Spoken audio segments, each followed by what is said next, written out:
अस्सलाम वालेकुम स्टूडेंट्स। आज हम एक नया चैप्टर स्टार्ट कर रहे हैं, ठीक है। और चैप्टर का नाम हमारे पास है एंजाइम, ठीक है। एंजाइम्स क्या होते हैं, एंजाइम के इंट्रोडक्शन के बारे में पढ़ेंगे इस लेक्चर के अंदर, और एंजाइम की प्रॉपर्टीज़ के बारे में पढ़ेंगे, या हम ये कह सकते हैं कि एंजाइम के जो कैरेक्टरिस्टिक्स है उनके बारे में पढ़ेंगे, ठीक है। तो चलिए सबसे पहले स्टार्ट करते हैं इंट्रोडक्शन से। इंट्रोडक्शन में जो एंजाइम वर्ड है ना, ये दो वर्ड से मिलकर बना हुआ है। इनका मतलब होता है इनसाइड, और एंजाइम का मतलब है यीस्ट। मतलब ये जो एंजाइम है ये फर्स्ट टाइम यीस्ट के अंदर डिस्कवर हुआ था। यीस्ट हमारे पास जो है ना यूनिसेलुलर फंगस होता है। जो फंजाई है ना, ये हमारे पास क्या है,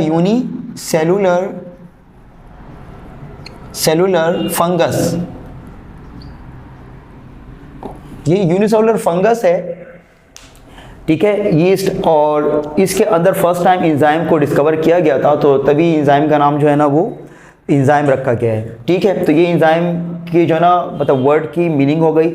अब चलो डेफिनेशन की तरफ चलते हैं। एंजाइम हमारे पास कहलाता है बायो कैटलिस्ट।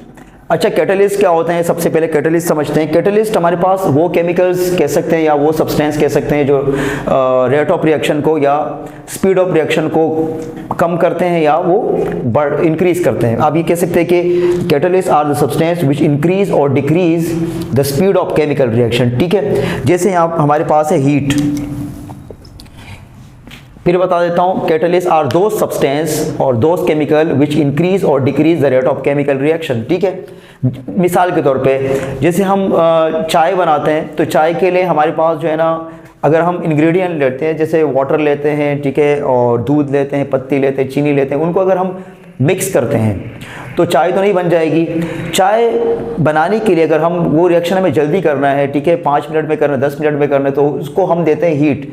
और हीट से जो स्पीड ऑफ रिएक्शन है वो बढ़ जाता है या रेट ऑफ रिएक्शन इंक्रीज हो जाता है, और इस तरह चाय बन जाती है, ठीक है। मतलब रिएक्टेंट जो है ना प्रोडक्ट के अंदर कन्वर्ट हो जाता है, ठीक है। तो कैटलिस्ट हमारे पास क्या होता है, वो सब्सटेंस जो रेट ऑफ रिएक्शन को या तो इंक्रीज करे या तो डिक्रीज करे। अच्छा, हमारे पास एंजाइम क्या है, एंजाइम भी कैटलिस्ट है, लेकिन फर्क ये है कि इनको हम कहते हैं बायो कैटलिस्ट, ठीक है। बायो मतलब इसके साथ, बायो का मतलब होता है लाइफ, तो मतलब इसके साथ जिंदगी जुड़ गई।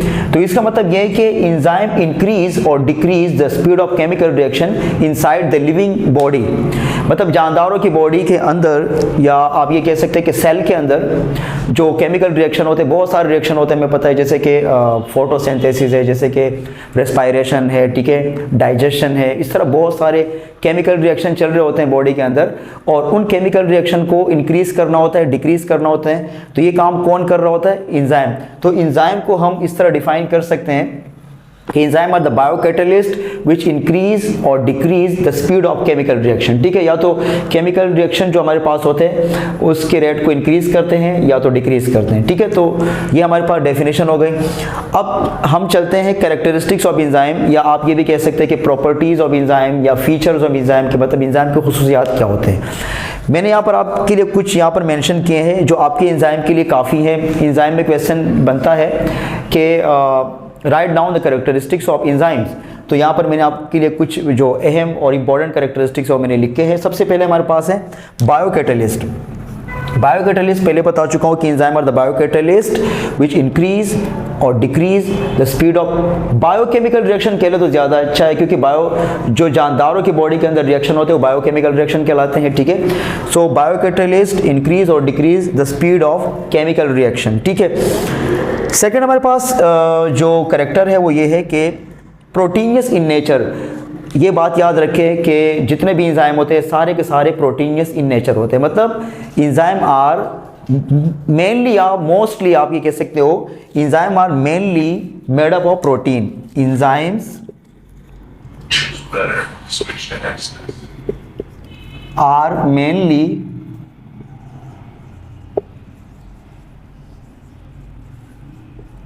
मेड अप ऑफ प्रोटीन, ठीक है। किससे बने होते हैं ये, प्रोटीन से बने होते हैं। Enzyme are mainly made up of protein, या आप ये भी कह सकते हैं कि enzyme are made up of amino acids, क्योंकि अमाइनो एसिड आपको पता है कि अमाइनो एसिड जो है ना वो मोनोमर्स होते हैं प्रोटीन के। तो आप ये भी कह सकते हैं कि enzyme are made up of protein या enzyme are made up of amino acids. लेकिन मेनली इसलिए लिखा है कि कुछ एंजाइम ऐसे भी होते हैं जिनका नॉन प्रोटीनियस पार्ट भी होता है, मतलब उनके साथ कुछ एंजाइम ऐसे होते हैं जो आप ये कह सकते हैं कि कॉन्जुगेटेड एंजाइम होते हैं, मिक्स एंजाइम होते हैं, मतलब प्रोटीन पार्ट भी होता है और थोड़ा सा नॉन प्रोटीन पार्ट भी होता है। लेकिन ये बात हमेशा के लिए याद रखें कि एंजाइम जितने भी होते हैं वो सारे के सारे प्रोटीन से ही बने होते हैं। मतलब उन जो मोस्टली पार्ट होगा, मतलब 90% या 95% कह लें, वो हमारे पास जो है ना प्रोटीन से पार्ट बना होगा। थोड़ा सा कुछ एंजाइम ऐसे भी होते हैं जिनको हम कॉन्जुगेटेड या मिक्स एंजाइम कहते हैं, नॉन प्रोटीनियस पार्ट भी होते हैं। ठीक है, तो सेकंड कैरेक्टर हमारे पास क्या हुआ कि मतलब ये प्रोटीनियस नेचर के होते हैं। ठीक है, और ये लार्ज मॉलिक्यूल होते हैं, बिग मॉलिक्यूल होते हैं। ठीक है, बड़े मॉलिक्यूल होते हैं और प्रोटीन से बने होते हैं। इसके अलावा हमारे पास है कि they are not consume during the chemical reaction. Enzyme जो है ना ये खुद रिएक्शन के दौरान कंज्यूम खर्च नहीं होते। मिसाल के तौर पे कि हमारे पास एक एंजाइम है पेप्सिन। ठीक है, पेप्सिन एक एंजाइम है जो काम करता है किस पे, प्रोटीन पे। ठीक है, pepsin work on a protein, मतलब प्रोटीन को डाइजेस्ट करने में हेल्प करता है। ठीक है, तो हमारे पास जो पेप्सिन है अगर केमिकल रिएक्शन के दौरान ये प्रोटीन को कन्वर्ट कर देगा अमाइनो एसिड के अंदर, तो इस पेप्सिन के ऊपर कोई असर नहीं होगा। ठीक है, या कोई भी और एंजाइम भी हो सकते हैं, एमाइलेज, जैसे कि एमाइलेज एक एंजाइम है, कार्बोहाइड्रेट को डाइजेस्ट करता है। ठीक है, तो कोई भी एंजाइम अगर केमिकल रिएक्शन के दौरान परफॉर्म करेगा तो उसके ऊपर कोई असर नहीं होगा और वो बार बार यूज़ होगा। तो आप इसके लिए कह सकते हैं कि enzyme are not consume during the chemical reaction and they use again and again. ठीक है, ये आप ये भी कह सकते हैं कि not consume during the chemical reaction, they are unaffected, मतलब इनके ऊपर कोई इफेक्ट नहीं होते and they use again and again. Enzyme are not consume during the chemical reaction and they are unaffected and use again and again. तो ये use होते हैं, यूज अगेन एंड अगेन। ठीक है, तो बार बार ये इस्तेमाल होते हैं। ठीक है, फिर बता देता हूँ पहला हमारे पास कैरेक्टर क्या है कि ये बायोकैटलिस्ट है, ये रेट ऑफ रिएक्शन को या बायोकेमिकल रिएक्शन को इंक्रीज और डिक्रीज करते हैं। इसके अलावा ये प्रोटीनियस नेचर के होते हैं, मतलब जितने भी एंजाइम है सारे के सारे प्रोटीन से बने होते हैं।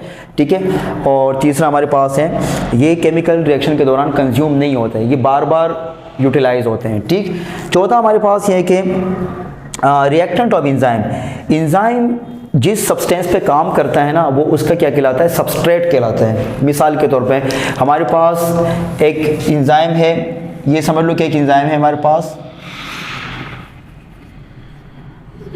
ठीक है, ये एक एंजाइम है और ये आप फर्ज कर लो कि ये हमारे पास जो है ना ये प्रोटीन है। ठीक है, ये प्रोटीन है, तो ये इसको मैं नाम देता हूँ प्रोटीन। तो ये और ये समझ लो कि ये एंजाइम और ये हमारे पास यूँ समझ लो कि पेप्सिन एंजाइम है। पेप्सिन जो किस पे काम करेगा, प्रोटीन पे। ठीक है, तो ये एंजाइम है और ये जिस पे काम कर रहा है ये इसका क्या कहलाता है, ये इसका कहलाता है सबस्ट्रेट। ये क्या है इसका, सबस्ट्रेट। तो आप ये कह सकते हैं कि ये जो सबस्ट्रेट है, ये जो प्रोटीन है, ये एंजाइम के लिए एक रिएक्टेंट है। आप ये भी कह सकते हैं कि the substance at which enzyme work are called substrate. जिन चीज़ों पे एंजाइम काम करता है वो एंजाइम के लिए क्या है, सबस्ट्रेट है। मिसाल के तौर पे ये पेप्सिन है और ये काम कर रहा है प्रोटीन के ऊपर, तो प्रोटीन इसके लिए क्या है, सबस्ट्रेट है। और आप ये भी कह सकते हैं कि ये जो प्रोटीन है ये एंजाइम के लिए क्या है, रिएक्टेंट है। तो मैंने यहाँ पर क्या लिखा है कि द रिएक्टेंट ऑफ एंजाइम, तो आप ये भी लिख सकते हैं कि the reactant of enzyme is known as substrate. और आप ये भी लिख सकते हैं कि दो substance at which enzyme work are called substrate. ठीक है, तो दोज सब्सटेंसेस या आप मॉलिक्यूल भी कह सकते हैं। ठीक है, सब्सटेंसेस और molecule at which enzyme work are called substrate. Substrate मतलब ये इनके क्या कहलाएंगे, सबस्ट्रेट। मतलब और हर एक एंजाइम का एक स्पेसिफिक सबस्ट्रेट होता है। ऐसा नहीं कि मतलब ये पेप्सिन है, ये एंजाइम जो है ना मतलब प्रोटीन को डाइजेस्ट कर रहा है और ये पेप्सिन जाके लिपिड पे काम कर लेगा, ऐसा नहीं होता है, क्योंकि एंजाइम स्पेसिफिक होता है और इनका एक स्पेसिफिक सबस्ट्रेट होता है। ठीक है, एक और चीज़ याद रखें, ये जो आपको मैंने यहाँ पर ये जगह बनाई है जहाँ से ये अपने सबस्ट्रेट को एंजाइम पकड़ेगा। ठीक है, मतलब ये अट्रैक्ट करेगा। जैसे मैं आपको यहाँ पर एक समझ लो कि एंजाइम को इसने क्या कर लिया, पकड़ लिया। ठीक, इस जगह को हम कहते हैं जहाँ से अपने एंजाइम को पकड़ता है, इस जगह को हम कहते हैं एक्टिव साइट। क्या कहते हैं इनको, एक्टिव साइट। ठीक है। तो आप ये भी कह सकते हैं कि a small portion of enzyme by which enzyme attract its substrate is known as active site, ठीक है। और बाकी जो नॉन एक्टिव साइट है इसको हम कहते हैं एलोस्टेरिक साइट। ये हम जब स्ट्रक्चर एंजाइम का पढ़ेंगे या टाइप्स पढ़ेंगे तो फिर उसमें डिस्कस करेंगे, ठीक है। तो इतना भी याद रखिए क्योंकि बेसिक चीज़ें हैं तो मैंने बता दी, नहीं तो जब इसका डिटेल में पढ़ेंगे मतलब टाइप्स पढ़ेंगे लेक्चर तो वहाँ पर दोबारा भी आपको समझा दूंगा मैं, ठीक है। उसके बाद हमारे पास है एक्टिव साइट। ये मैंने आपको समझा दिया कि एक्टिव साइट हमारे पास एंजाइम की वो जगह होती है जहाँ से वो अपने सबस्ट्रेट को पकड़ता है और ये कॉम्प्लीमेंट्री होता है। कॉम्प्लीमेंट्री मतलब कि अगर इसका सबस्ट्रेट राउंड होगा तो ये राउंड होगा। मिसाल के तौर पे अगर कोई और एंजाइम है कि एक एंजाइम है हमारे पास, ठीक है, ये, और इसका जो एक्टिव साइट है वो इस तरह है तो इसका जो सबस्ट्रेट है वो भी इस तरह होना चाहिए, इसके शेप के मुताबिक होना चाहिए ताकि ये इसके अंदर क्या हो सके, फिट हो सके। बिल्कुल ऐसे ही जैसे कि एक ताला होता है, एक लॉक के लिए एक स्पेसिफिक की होती है, एक चाबी होती है और उसी की से वो जो लॉक है अनलॉक होता है या वो ताला खुलता है एक स्पेसिफिक चाबी से। तो इस तरह हर एक एंजाइम के लिए एक स्पेसिफिक क्या होता है, सबस्ट्रेट होता है, ठीक है। तो यहाँ पर एक्टिव साइट भी समझ में आ गया। उसके बाद चलते हैं स्पेसिफिक इन नेचर। ये पहले बता चुका हूँ कि enzyme are specific in nature, मतलब ये इतने स्पेसिफिक होते हैं कि ये अपने सबस्ट्रेट पे काम करेंगे। आपको समझा चुका हूँ मिसाल के तौर पे कि जो पेप्सिन है ना, पेप्सिन वर्क ऑन प्रोटीन, ठीक है, ये प्रोटीन पे काम करेंगे ओनली, बस, ये किसी और सबस्ट्रेट पे काम नहीं कर सकते, मतलब स्पेसिफिक होते हैं, अब प्रोटीन पे ही काम करेगा ये। कोई भी अगर इसके अलावा अगर हमारे पास एंजाइम है कि लाइपेज है, लाइपेज एक एंजाइम है तो ये किस पे काम करेगा, वर्क ऑन लिपिड, लिपिड पे काम करेगा, ओनली लिपिड पे करेगा, ये किसी और सबस्ट्रेट पे काम नहीं कर सकते हैं। तो ये स्पेसिफिक इन नेचर होते हैं, ठीक है। इसके अलावा हमारे पास जो 7 कैरेक्टर है वो सेंसिटिव, मतलब ये नाजुक होते हैं, हसास होते हैं बहुत ज़्यादा।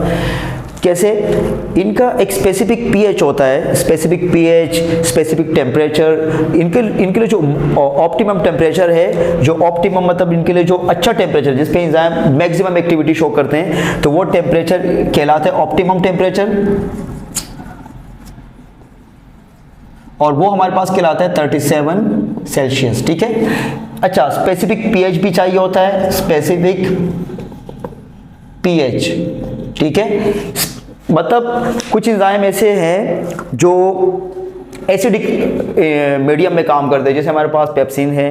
कुछ एंजाइम ऐसे हैं जो मतलब बेसिक मीडियम में काम करते हैं, तो इनके लिए स्पेसिफिक जो है ना एक पीएच होना चाहिए। अगर मिसाल के तौर पे कि पेप्सिन जो है ना वो एसिडिक मीडियम में काम कर रहा है, लेकिन अगर उसको हमने उस पेप्सिन एंजाइम को हमने बेसिक मीडियम में डाल दिया तो फिर वो काम नहीं करेगा। या अगर टेम्परेचर 37 पर अच्छा काम कर रहा है तो 37 से अगर टेम्परेचर हम ऊपर लेके जाएंगे, 40 पे लेके जाएंगे, 43, 45 पे लेके जाएंगे तो एंजाइम डीनेचर होना स्टार्ट हो जाता है, ख़राब होना स्टार्ट हो जाता है। और 60 टेम्परेचर पर तो एंजाइम जो है ना वो बिल्कुल डिस्ट्रॉय होना स्टार्ट हो जाता है, और 100 टेम्परेचर पर कंप्लीटली डिस्ट्रॉय हो जाता है, और 0 टेम्परेचर पर एंजाइम इनएक्टिव हो जाते हैं। तो मतलब टेम्परेचर ये इतने सेंसिटिव होता है कि 0 टेम्परेचर पे ये इनएक्टिव होते हैं, काम नहीं करते हैं। फिर जो है ना अगर 37 टेम्परेचर है, 37, 35, 36, 37, 38 पे भी अच्छा काम करते हैं। लेकिन अगर टेम्परेचर बहुत ज़्यादा इंक्रीज़ हो जाए तो भी इसके लिए एंजाइम के लिए ठीक नहीं है, अगर कम हो जाए तो भी ठीक नहीं है। तो ये स्पेसिफिक होते हैं, ठीक है। आई होप कि आपको ये पॉइंट भी समझ में आ गया होगा। उसके बाद हमारे पास है एंजाइम एक्टिवेटर। एक्टिवेटर से नाम से पता चल रहा है कि कुछ सब्सटेंस ऐसे होते हैं, सम सब्सटेंस और some chemical increase the activity of enzyme. कुछ ऐसी चीज़ें होती हैं जो एंजाइम की एक्टिविटीज़ को क्या करती हैं, इंक्रीज करती है। मिसाल के तौर पे हमारे पास है मैग्नीशियम, ठीक है, या क्लोरीन वगैरह है। तो ऐसी कुछ चीज़ें हैं जो एंजाइम को स्पीड अप करते हैं, एंजाइम की एक्टिविटीज़ को इंक्रीज करते हैं, उन सब्सटेंस को हम कहते हैं एक्टिवेटर्स, ठीक है। लास्ट हमारे पास जो कैरेक्टर है वो है इनहिबिटर। इनहिबिटर आर दो substance which decrease the activity of enzyme. तो एक्टिवेटर ऐसे सब्सटेंस है जो एंजाइम की एक्टिविटीज़ को इन्हेंस कर रहे हैं, बढ़ा रहे हैं, और इनहिबिटर वो सब्सटेंस है जो एंजाइम की एक्टिविटीज़ को क्या कर रहे हैं, और कम कर रहे हैं, ठीक है। तो आपके पास ये हमारे पास आज का लेक्चर था। फिर आपको रिवाइज करा देता हूँ। एंजाइम हमारे पास बायोकैटलिस्ट होते हैं जो रेट ऑफ रिएक्शन को इंक्रीज और डिक्रीज करते हैं, और वो रेट ऑफ रिएक्शन कौन सा होता है? बायोकेमिकल रिएक्शन जानदारों के बॉडी के अंदर होता है, ठीक है। उसके बाद हमने कहा कि जो ये बायोकैटलिस्ट होते हैं, ये पहले बता चुका हूँ आपको, प्रोटीनियस इन नेचर होते हैं। एंजाइम मोस्टली सारे के सारे एंजाइम किससे बने होते हैं? प्रोटीन से। कुछ कुछ एंजाइम ऐसे भी होते हैं इनका नॉन प्रोटीन पार्ट भी होता है, कंज्यूम नहीं होते हैं, they do not consume during the chemical reaction, ठीक है, and they remain unaffected and use again and again, बार बार ये इस्तेमाल होते हैं।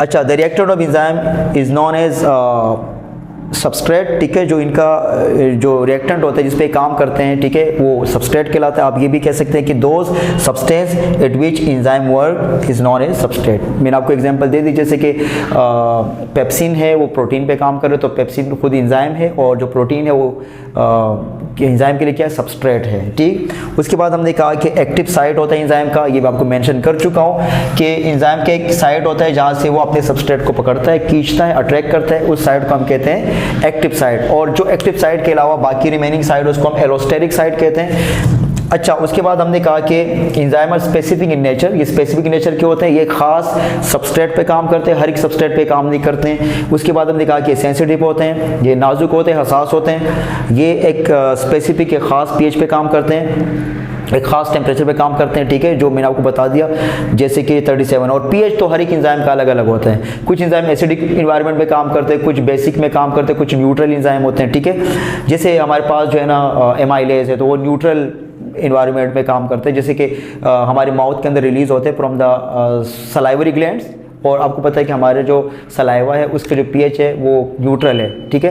तो उसके बाद हमारे पास एंजाइम एक्टिवेटर, वो सब्सटेंस, वो केमिकल जो एंजाइम की एक्टिविटीज़ को इंक्रीज करते हैं, इन्हेंस करते हैं, उनको हम एक्टिवेटर कहते हैं। और वो सब्सटेंस या केमिकल जो एंजाइम की एक्टिविटीज़ को डिक्रीज करते हैं, उनको हम इनहिबिटर कहते हैं। So this is all about the introduction and characteristics of enzyme. इंशाल्लाह नेक्स्ट लेक्चर के अंदर हम एंजाइम के फर्दर टाइप्स वगैरह पढ़ेंगे और एंजाइम की क्लासिफिकेशन करेंगे।